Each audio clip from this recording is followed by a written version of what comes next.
Today we discuss a very important book and some nuances in relation to our conversations regarding working with the subconscious. Some distinctions that were found in this book I thought I'd bring some awareness to, because I believe that they will be very helpful on our journey to realizing our visions. Now, three important characteristics we want to keep into consideration that we will further emphasize as we go throughout this discussion. Number one, he says, the subconscious mind is not a second mind. To think so is to place an artificial barrier between the outer person and the limitless within. There is but one mind. The outer phase is the conscious or the objective. The inner phase is the subconscious or the subjective. So we can look at this as objective cause via thought and subjective expression, and specifically thought in which we identify with. Number two, he says to awaken the great within is to bring into action the powers and the possibilities that are latent in the subconscious. And since the powers of the within are limitless and its possibilities numberless, this awakening may be promoted indefinitely. So we can relate to this by looking at it and saying, awakening the latent and inherent powers within. We all have access to these latent and inherent powers within. And more so every day, we are realizing these powers in our expressions, in our visions, in what we realize. Upon reflection, then, we look at this and say, okay, why is it that these latent and inherent powers were just that, latent and inherent? Well, we could relate that back over to number 3 here, in which he says, the strong mind is the mind that is in such close touch with the great within that the limitless powers of the within can be felt at any time. The capacity of such a mind will be practically unbounded. Weariness will be absent, mental brilliancy will ever be on the increase. Such a mind will steadily advance in higher attainments and greater achievements.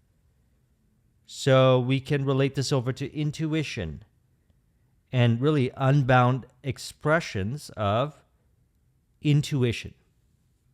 So if we relate this all together, we say we have the ability to find within or express from within latent and inherent powers. They exist in all of us. Now, any kinds of doubts or uncertainty or indecision in relation to what is being discussed are thought processes, perhaps thought processes that we have been identifying with, thus creating these internal artificial barriers. And so then we can consciously choose to encourage what is being discussed and reveal it. So then what ends up happening is the mental brilliancy, which is inherent within, is, you could say, allowed to express, and the person reveals that they actually have a strong mind. It's really, what are they focusing on? What are they identifying with? So let's go into the second part here, stimulating the subconscious. Number one, he says, the subconscious should never be forcefully aroused, but should be gradually awakened and developed through such actions of mind as are deep and strong while perfectly serene. So we can really look at this as entertaining certain ideas, encouraging certain visions, having certain thought processes that stimulate the intuitive connection. Now, the intuitive connection is always there.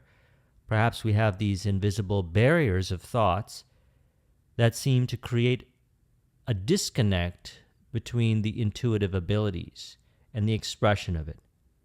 And those are ways of thinking.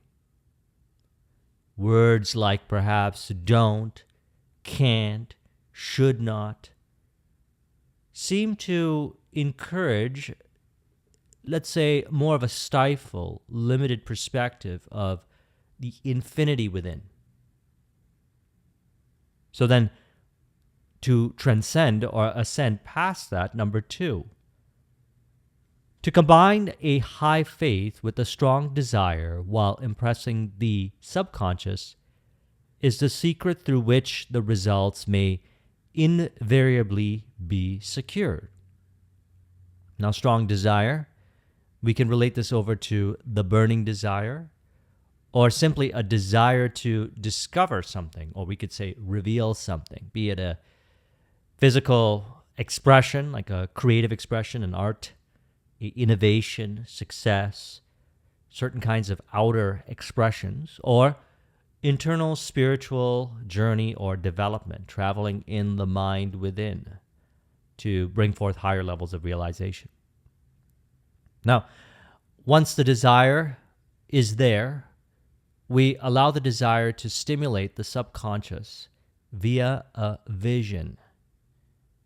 And once that vision has been accepted through the entertaining of the ideas, such as internal dialogues of the ideas, or visualizing yourself already in attainment of that idea, then what happens is a person realizes that they have this strong mind because they feel that some way, somehow, they're on the journey to realizing that vision.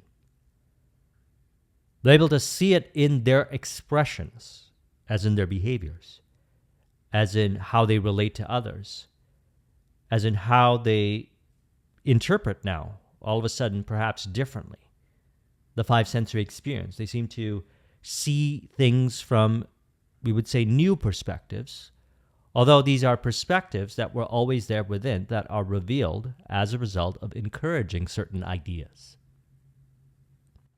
And then number 3, to remove any wrong impression from the subconscious, the opposite correct impression must be made in its place. Produce the right impression and the wrong impression will cease to exist. Now, these are categories of mind. It's really preference. We say right impression or wrong impression. What we're really saying is what's the true impression in relation to what you are intuitively inspired to do or live or express. And when we encourage those ideas, the so-called wrong expressions cease to exist. A mind then is fixed on inner and outer. It seems that the inner and outer are one, as one mind, then, automatic expression. Now in the book Flow by Mihaly Csikszentmihalyi, he refers to this as autotelic, being so one with life that you know, because you don't even really think about it, that you're going to get to the destination. Actually, it's not even a thought.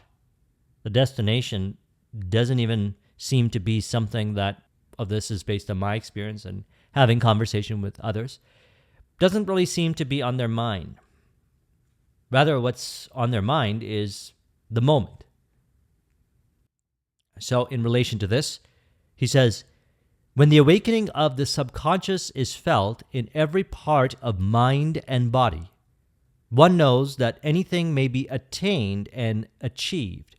Doubts disappear absolutely, because to feel the limitless is to believe in the limitless, actually live in and from it. And so doubts disappear absolutely. Perhaps for some of us, periods of times.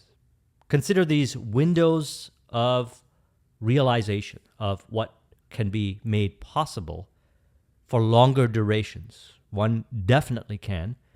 I've been experiencing it more so than ever before. Living more in an autotelic in which certain thought processes in relation to, let's say, judgment of myself, or putting on an act, or we could say a persona, trying, those don't seem to be the experiences felt physically, mentally, emotionally. Seems to be rather just an expression, allowing it to express. You'll see this in your behaviors, your different forms of expression, creative expressions, communication, leadership, communication, and so forth.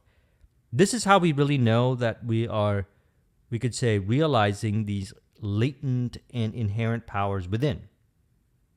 And if we go back to some aspects of these discussions that we've been having, we've been relating it over to the thought in which we identify with, the causative factor. Now, he shares some very powerful thoughts that we want to identify with to further encourage what is being discussed here. And as you encourage this, you'll notice that you'll experience it even more so. And so he says, when properly directed, the subconscious mind can inspire the conscious mind to do the right thing at the right time, to take advantage of opportunities during the psychological moment, and to so deal with circumstances that all things will work together to promote the object in view. Now, this is something that happens automatically. As mentioned, at deep stages of flow or autotelic, and I recommend watching my flow series, a person is not really thinking, am I being compelled into this momentum? Am I compelled into action? It happens automatically. And what we'll notice is a deeper level of understanding of how Wu Wei works, which is otherwise known as effortless action. Or sometimes you might not be doing anything, but yet a lot of things change. Now, this is something I reflected upon in a conversation that I had back in the days with one of my managers, the company I used to work with. And we used to speak a lot about productivity and effectiveness. And one of the things that he had mentioned to me was, look, it takes you 10 or 12 hours to do, X amount of output. It's possible to do it in 6 to 8 hours. And I had this idea in my mind. I said, well, it probably can be done in 2 hours or 1 hour or 30 minutes. And this idea actually became a reality as we look at, we could say, the practical applications of it, being the automation, the delegation, the elimination of what was really just unnecessary complexity and convoluted processes in the productivity in business and so forth. All of the changes really came from encouraging that idea. We have to go back to the source of it all. In Sunday's video on Neville Goddard discussion, what are we saying I am too? So we encourage the idea that, look, I could do it in 30 minutes. And so what we want to do is relate it over to what he said, which was, when properly directed, the subconscious mind can inspire the conscious mind to do the right thing at the right time, to take advantage of opportunities. It seems like opportunities present themselves. It looks like we're on a journey to a destination. They reveal themselves as part of a theatrical journey of expression to the realization of that idea that was encouraged. And so to really emphasize that, this next point here, he says, continue persistently until the great within begins to respond.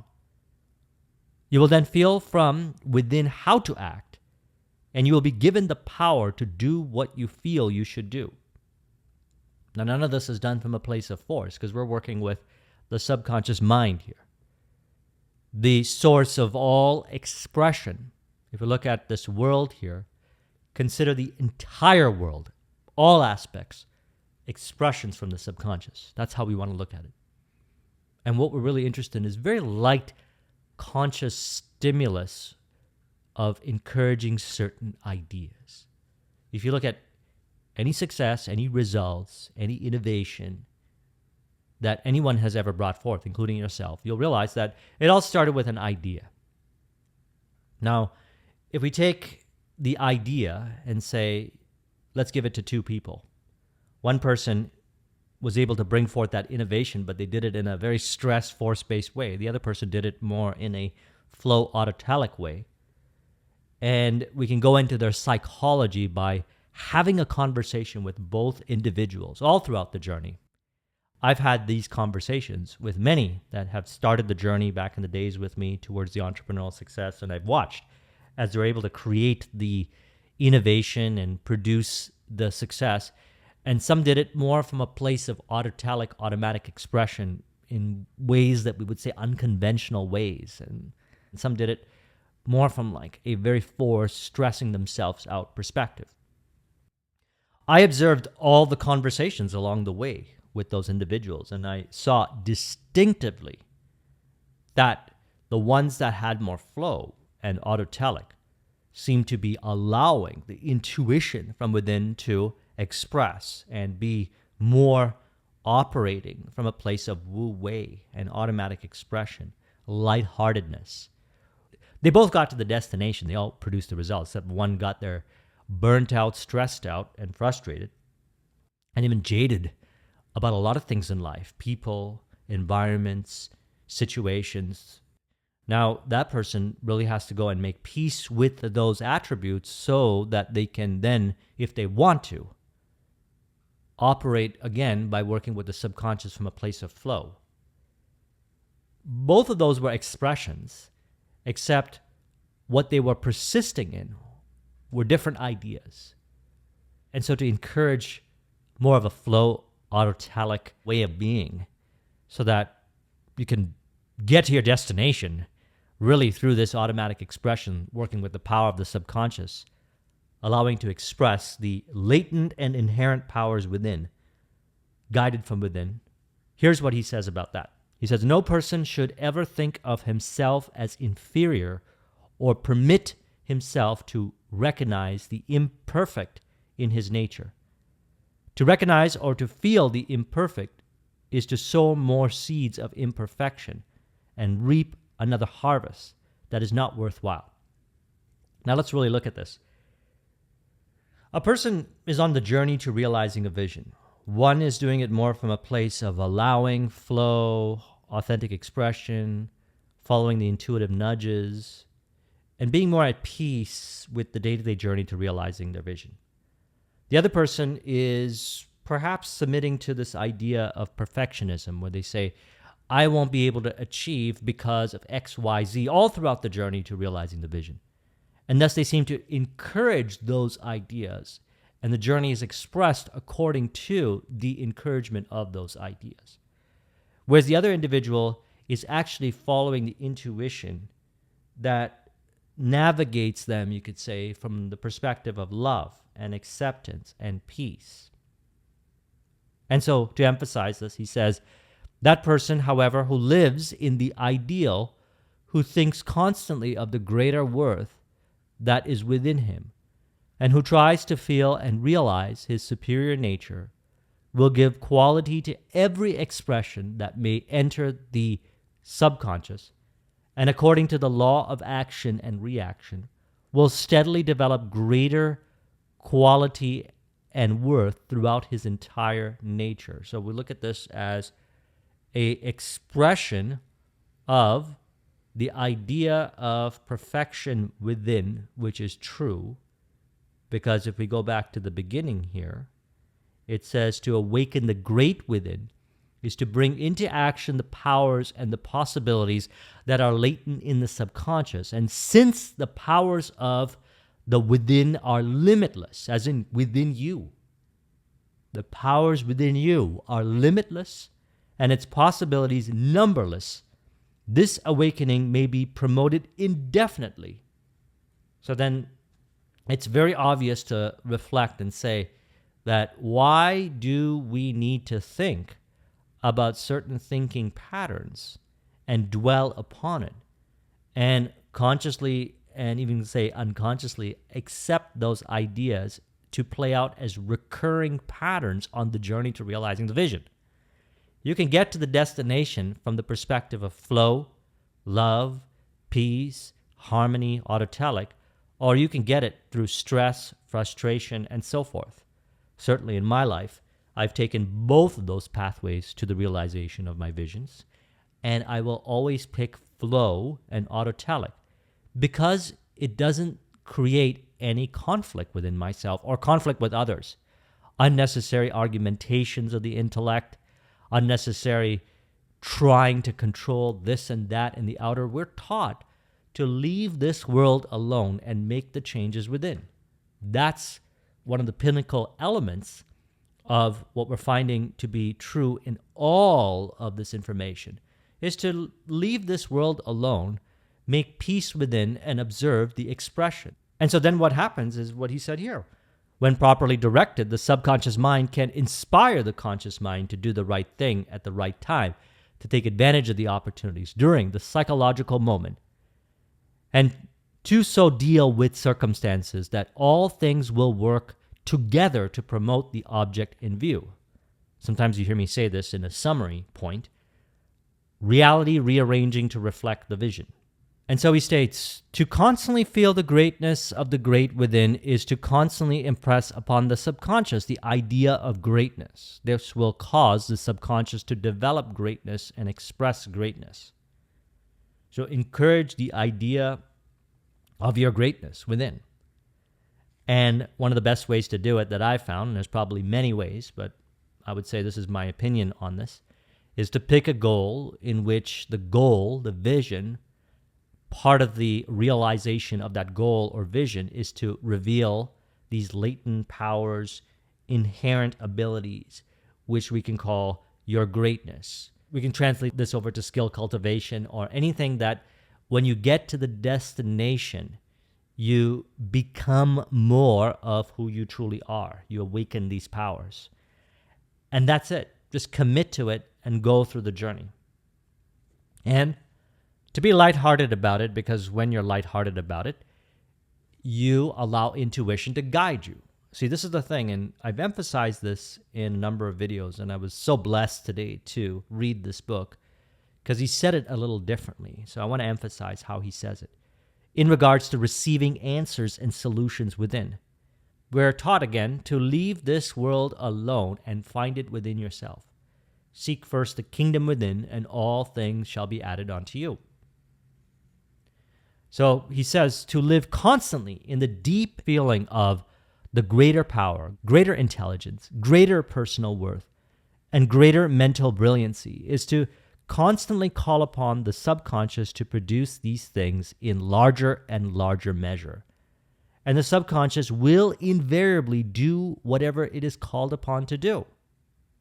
Place your future plans in the hands of the subconscious.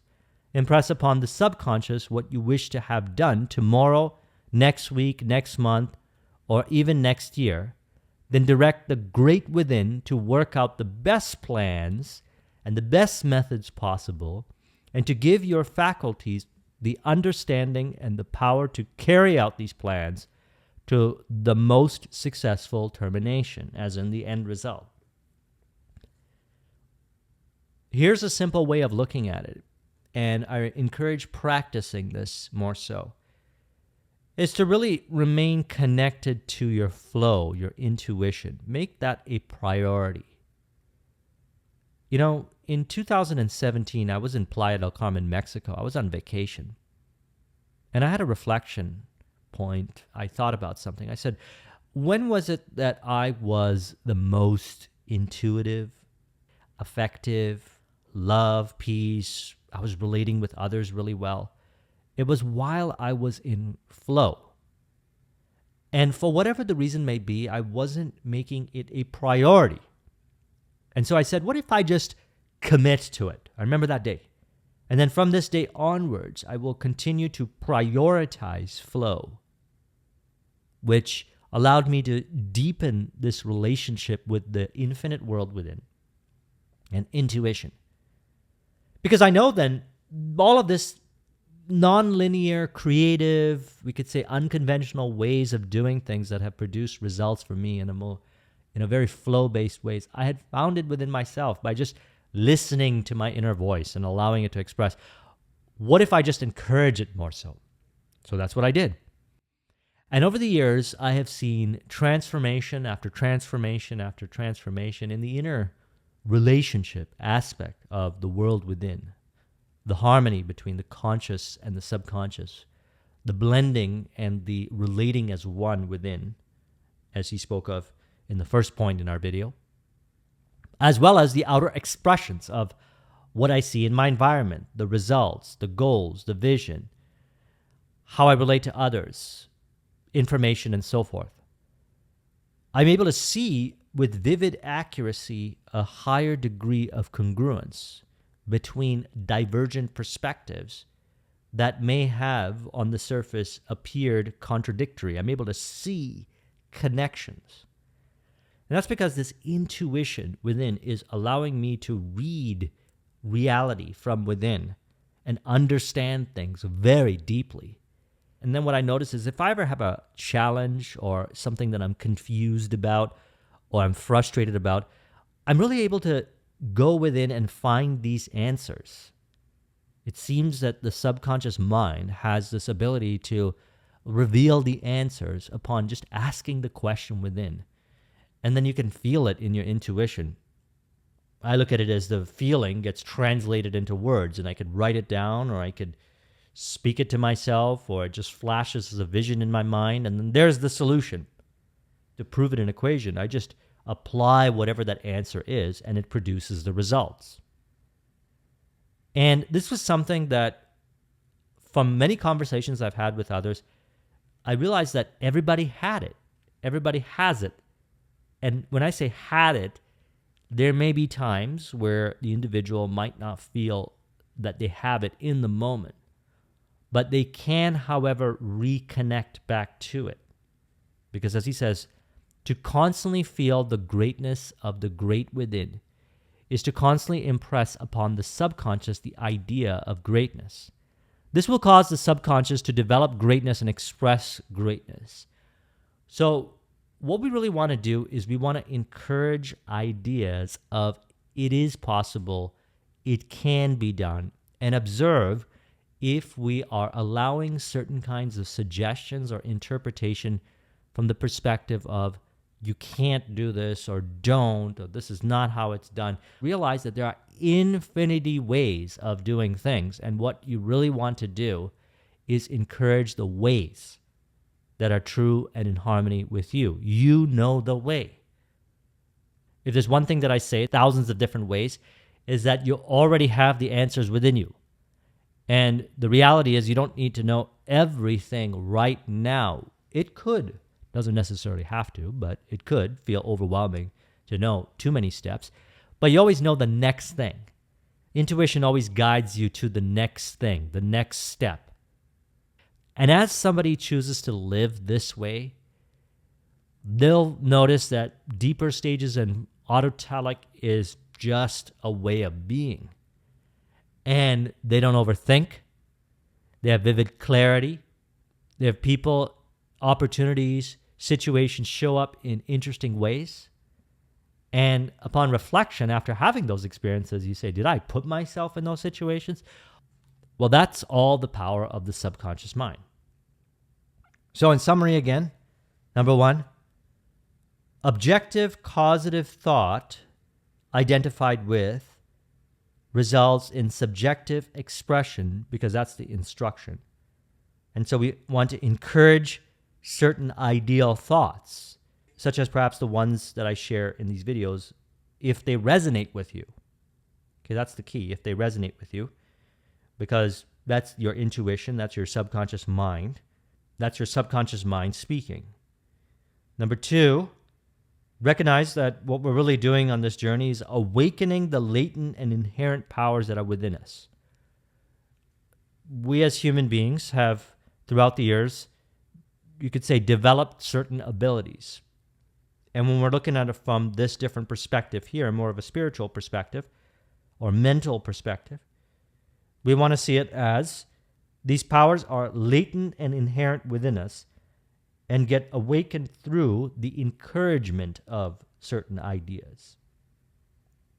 And so we want to encourage the idea of number two here. To awaken the great within is to bring into action the powers and the possibilities that are latent in the subconscious. And since the powers of the within are limitless and its possibilities numberless, this awakening may be promoted indefinitely. And the truth is we're guided from within to discover these powers and express these powers, reveal these powers and express these powers. That's the nature of who we really are. and any kinds of fears, doubts, and indecision in regards to that, we want to ask ourselves, and I mean, this is something we really got to sit down and ask ourselves. Do we still resonate with that kind of thinking patterns, whatever those thinking patterns may be, that seem to deny what is being said here? What is really true? What do I really feel resonant with? Because that will allow you to discern the true ideas and encourage the true ideas. And then the connection is deepened with intuition, which then we seem to automatically allow ourselves to express or experience what sometimes I might refer to as unbound expression of intuition, unbound. So there's no binding going on within or restricting going on within, or less and less, we could say, every day, and the expression is allowed to flow. Because creative expression, or we could say creative revelation of what is already complete, if we're looking at it from the perspective of creation is complete, is something that we are born to do. That's what I believe. One time I had mentioned that, and I'll bring it up here because I feel it's relevant. We're born to realize visions. We're born to express. And as a person allows themselves to express the intuition expression, they live fully flow-based autotelic. They transcend past certain limited thinking patterns regarding persona. They don't shame themselves or even shame others. This is something that we'll notice as well. And they'll find themselves automatically expressing from the point where you could say decisions are automatic decision making. There's a few decisions that we would want to make is really just to commit to the vision. We can be very light with our decisions. Just commit to the vision and assume it is done. And then allow the intuition to guide us through the expression. Let's go ahead and conclude this with an auto-suggestion to encourage in relation to this point number 2 here. We could say, I realize more so every day upon reflection of each day that this greatness from within has been expressing. I notice that this continues to express, to reveal a higher degree of latent and limitless power. The greatness within me has been already awakening upon reflection of days in my past. Through this process, I bring forth latent and inherent abilities which I allow to express and inspire others to also do the same. This journey continues, and I recognize that these powers are limitless and its possibilities numberless. Thus, more so, every day I encourage the idea of this being true as the subconscious expresses these powers into physical form. As a result, I'm noticing a higher degree of peace, ease, and flow, and I now allow access to the powers to bring forth my vision with a higher degree of ease and precision through this internal harmonious relationship via the objective idea and the automatic subjective expression of the idea via the infinite powers of my subconscious mind. If you would like a copy of this mind map, the link is in the description. Thank you very much for watching. I'll talk to you soon. Take care.